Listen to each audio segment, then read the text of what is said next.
میں نے ایسے نہیں کیا ہے۔ حضرت محمود غزنوی نے ایک دن فرمایا کہ میں حضرت خضر علیہ السلام کی زیارت کرنا چاہتا ہوں۔ ایک غریب آدمی کھڑا ہوا، وہ کہنے لگا میں آپ کو زیارت کرا دیتا ہوں، لیکن ایک شرط ہے، میں غریب ہوں، 6 مہینے کا خرچہ میں آپ کو دینا ہوگا میرے بچوں کا۔ اس نے کہا ٹھیک ہے۔ 6 مہینے کے بعد محمود غزنوی نے اس کو بلایا، ہاں جی خضر علیہ السلام کی ملاقات کا کوئی وظیفہ مکمل ہوا؟ اس نے کہا جی کچھ وظیفے الٹ ہو گئے، 6 مہینے اور چاہیے۔ اس نے کہا ٹھیک ہے۔ سال کے بعد اس کو پھر حضرت محمود غزنوی بلایا، فرمایا ہاں جی خضر علیہ السلام نہ کوئی میری ملاقات کا امکان پیدا ہویا، تسی وظیفے جو کر رہے ہو دریا دے کنارے۔ انہوں نے کہا جی میں کہاں، خضر علیہ السلام کہاں، میں نے تو آپ کے ساتھ جھوٹ بولا ہے، غریب آدمی تھا تو پیسے میرا روٹی پانی چل گیا 1 سال۔ تو محمود غزنوی کا مجلس لگی ہوئی تھی، ہزاروں لوگ موجود تھے، غوث بھی تھے، کتب بھی تھے، ابدال بھی تھے، محدث بھی تھے، مفسر بھی تھے۔ تو اس نے اپنے ایک وزیر کی طرف اشارہ کر کے کہا بتاؤ بھائی جو بادشاہ سے جھوٹ بولے اس کی کیا سزا ہے؟ وہ وزیر کہنے لگا کہ اس کو قتل کر دیا جائے۔ محمود غزنوی کے مجلس میں ایک نورانی چہرے والے بزرگ بیٹھے تھے، انہوں نے کہا بادشاہ سلامت، اس نے بالکل ٹھیک کہا۔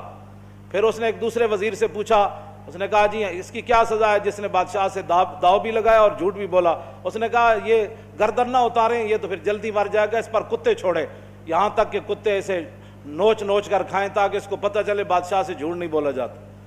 تو وہ بزرگ نورانی چہرے والے کہنے لگے بادشاہ سلامت، اس نے ٹھیک کہا۔ پھر اس نے حضرت ایاز کو کہا، ایک ہی صف میں کھڑے ہو گئے محمود و ایاز۔ حضرت ایاز کو کہا کہ ہاں جی آپ بتائیں۔ اس نے کہا بادشاہ سلامت، ایک غریب آدمی تھا، اس کے جھوٹ بولنے سے آپ کے وقار میں کوئی کمی نہیں آئی، اور 1 سال پیسے دینے سے آپ کے خزانے میں کوئی کمی نہیں ہے، یا آپ اس کو معاف کر دیں۔ وہ نورانی چہرے والا بزرگ کہنے لگا بادشاہ سلامت بالکل اس نے ٹھیک کہا۔ محمود غزنوی نے ان بزرگوں کو قریب بلایا، انہوں نے کہا یہ کیا بات ہے، جو گردن اتارنے کا کہتا ہے وہ بھی ٹھیک ہے، جو یہ کہتا ہے کہ کتے چھوڑ دیا جائے وہ بھی ٹھیک ہے، جو معافی کرتا ہے۔ اس نے کہا کہ جس نے کہا نا گردن اتار دو، یہ اس کا خاندان تھا کسائی، تو اس نے اپنے خاندان کا اظہار کیا ہے، گردنیں اتارنے کے عادی ہیں، اور کہا کہ غلطی تو تیری ہے جیسے تو نے ایسے لوگوں کو وزیر بنایا۔ اس نے کہا جس نے کتوں کا کہا نا کتے چھوڑو، اس کے آباء و اجداد بادشاہوں کے کتے نہلایا کرتے تھے۔ اس نے اپنے خاندان کا اظہار کیا ہے، اس نے اپنی فطرت اپنے خون کا بتایا ہے، اور کہا کہ رہ گیا ایاز تو یہ سید ہے، اور سید کربلا میں لٹے بھی گئے تو اف نہیں کی، اپنا سودا بیچ کر بازار سونا کر گئے، کون سی بستی بسائی تاجران آل بیت۔ کیوں جی یہ سید ہے۔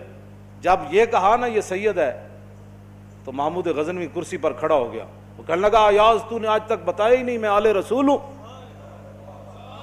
اتنا ظلم کیا تو نے بتایا ہی نہیں آج تک۔